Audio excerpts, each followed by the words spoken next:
La primera frase, nosotros decimos, o Jesús nos enseñó a decir, Padre nuestro. Y esta frase lo que hace es darnos identidad. Ya no somos solamente su creación, ya no somos solamente sus siervos, ahora también somos sus hijos. El poder de esta oración comienza cuando tú te sabes que eres hijo. Hay hijos en la casa, hay hijos, hay esclavos y hay extranjeros que nada más iban de paso. Pero los hijos servían en la casa y eran dueños de absolutamente todo.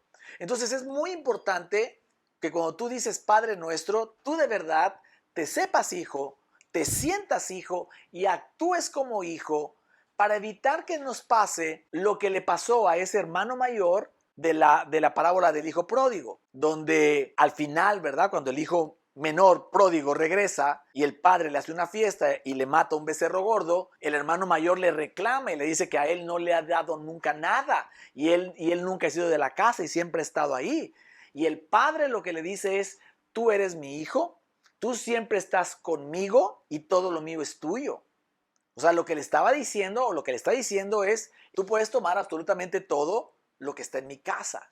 Entonces, esta es la primera parte, ¿verdad? Para entender que el inicio del poder de la oración del Padre Nuestro es que tú te sepas que eres hijo de Dios, ¿verdad? Ya no hay espíritu de orfandad, ¿sí? Si usted por alguna razón no conoce bien la parábola del hijo pródigo, vaya por favor al libro de Lucas, capítulo 15, está del versículo 11 al 32, ahí la va a encontrar. La segunda frase que decimos es que estás en los cielos. Padre nuestro que estás en los cielos. También el hecho de que digamos Padre nuestro es porque el Señor nos está enseñando ahí, Jesús nos está enseñando que venimos juntos, ¿ok? No soy solo yo.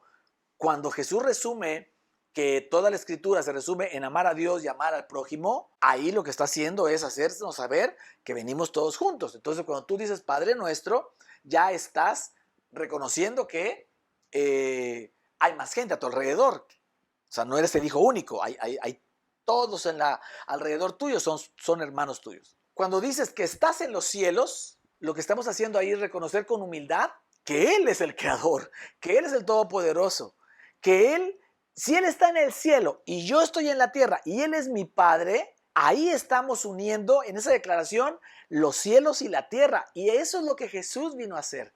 Jesús vino a unir los cielos y la tierra. Y por eso fue que Él dice, el reino de los cielos se ha acercado. Yo estoy trayendo el reino de los cielos a la tierra. Y eso es lo que tú y yo decimos cuando reconocemos que Él está en el cielo. Y si tú entiendes que Jesús vino a unir el cielo y la tierra, entonces ya puedes ir entendiendo el poder que Jesús dejó detrás de la oración del Padre Nuestro. La tercera frase que decimos es, santificado sea tu nombre. Y yo creo que este es uno de los puntos que menos se había entendido o que menos se ha entendido. Tú no estás santificando el nombre de Dios al momento de estar orándolo. Cuando tú le dices santificado sea tu nombre, no es porque tu boca pueda santificar a Dios de ninguna manera. Los santos están todo el tiempo diciendo santo, santo, santo. No necesita Dios para ser santo, para que su nombre sea santificado. Nuestras palabras están así, que eso fue uno de los choques que tuvo Jesús con los fariseos. Les llamaba sepulcros blanqueados. Ustedes dicen una cosa y hacen otra. Con su boca honran a Dios, pero solo lo honran de labios. Con sus acciones no lo honran. Entonces, ¿qué significa o cómo es que se puede santificar el nombre de Dios? Y yo encuentro tres maneras que están totalmente interrelacionadas de acuerdo a la Escritura. Y son la confianza en Dios, la obediencia a Dios y la santidad para Dios. Cuando Moisés saca al pueblo de Israel de Egipto, en el desierto, cuando andan ahí en el desierto, el pueblo tiene sed y le reclaman a Moisés que les dé de beber. Moisés va con Dios, habla con Dios y Dios le dice a Moisés, háblale a la peña y te dará aguas. Y Moisés, en lugar de hablarle a la peña, golpea a la peña 2 veces con su bastón, con su vara, y la peña da aguas. Pero mira lo que dice Dios a Moisés en Números 20:12. Y Jehová dijo a Moisés y a Aarón: por cuanto no creísteis en mí para santificarme delante de los hijos de Israel, por tanto, no meteréis esta congregación en la tierra que les he dado. Por cuanto no me creíste para santificarme delante de la gente. Entonces, la manera en que tú y yo santificamos el nombre de Dios es creyendo en Dios, confiando en Dios y obedeciendo a Dios. Primera de Pedro 1:15 dice: sed santos porque yo soy santo. Eso dice el Señor. Y en Hebreos 12:14 también nos da este consejo: seguid la paz con todos y la santidad, sin la cual nadie verá al Señor.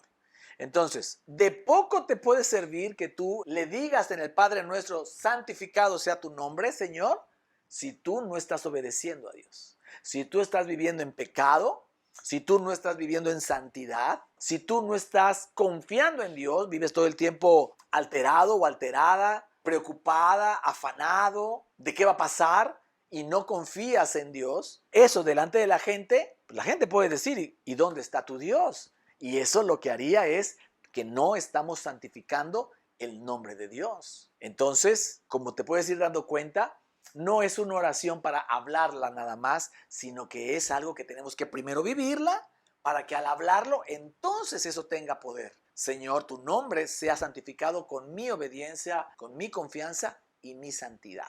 Y viene la cuarta frase. Recuerda que te dije que las primeras 5 son para establecer el que nosotros literalmente entremos a habitar en el reino de los cielos.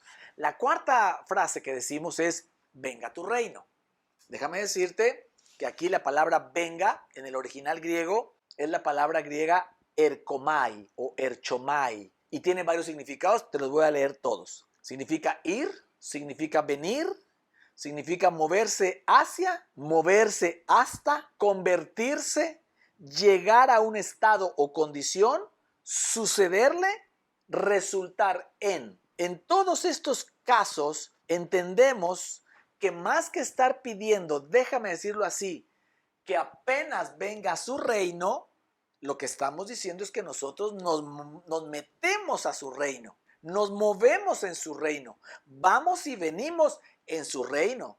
Nosotros somos el resultado de su reino. El reino ya está aquí. Tú no puedes pedir que venga algo que ya está establecido, porque a eso vino Jesús.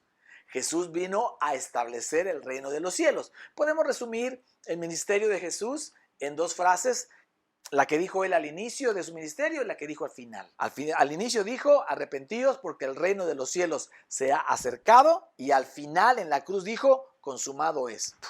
Y el reino de los cielos se estableció. Jesús no falló.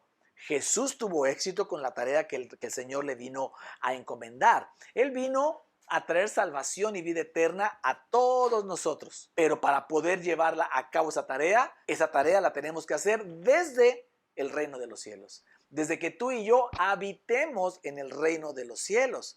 Por eso te decía al principio que más que una oración para pedir o para hablarla, es un pasaporte para habitar en el reino de los cielos. Y desde ahí entonces poder cumplir ese gran propósito que Dios tiene para tu vida y para tu descendencia. Déjame decirlo de esta manera, para entenderme o para explicarme mejor. Lo que estamos diciendo acá se pudiera utilizar de esta manera: Padre nuestro, tú que estás en el cielo, ¿verdad? Yo entiendo que tú estás en el cielo y yo en la tierra. Yo he santificado tu nombre, o yo santifico tu nombre con mi obediencia, con mi confianza y con mi santidad. Entonces, yo me muevo en tu reino. Entonces yo puedo entrar en tu reino. Entonces yo cualifico para ser un habitante de tu reino. Y desde tu reino entonces puedo decir la siguiente frase de la oración, que es: hágase tu voluntad.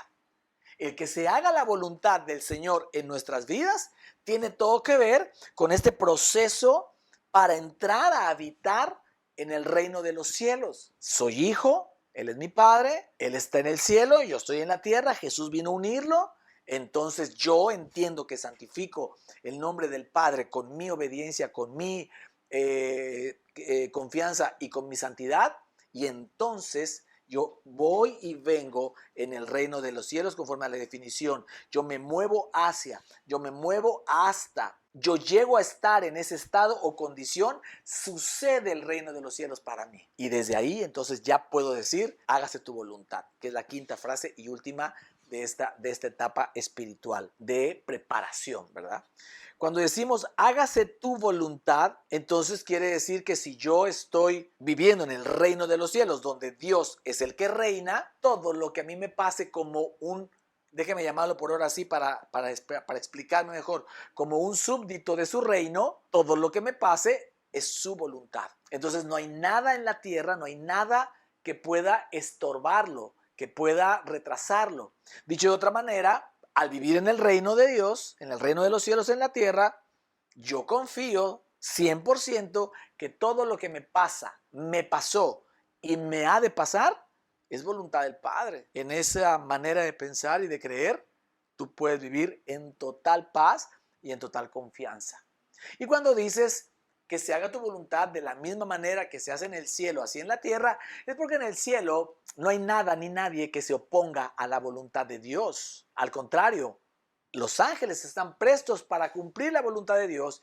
Entonces, si estamos diciendo que su voluntad se cumple de la misma manera que se cumple en el cielo, aquí en la tierra, es porque aquí en la tierra no hay nada ni nadie que pueda estorbarla, retrasarla, mucho menos matarla, robarla o destruirla, y que el mismo Señor puede enviar a ángeles del cielo, o que envía ángeles del cielo para que tú puedas cumplir el propósito para el cual el Señor te envió aquí a la tierra. Esos son las cinco frases, y déjame decirte que esta es la parte tal vez muy diferente, pero muy importante de entender que estamos hablando de un reino espiritual, que fue lo que Jesús vino a instaurar.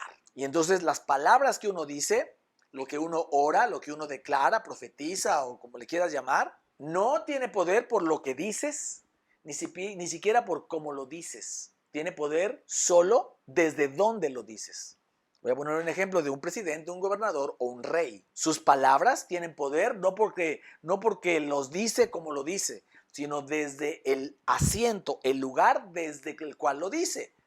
Por eso un presidente se acaba su mandato de 6 años, al menos acá en México son 6 años, y al día siguiente ya lo que diga ya no pasa nada. Ahí está a lo mejor el presidente Barack Obama, que tuvo 2 periodos de 4 años en Estados Unidos, y bueno, era un hombre muy importante a nivel mundial.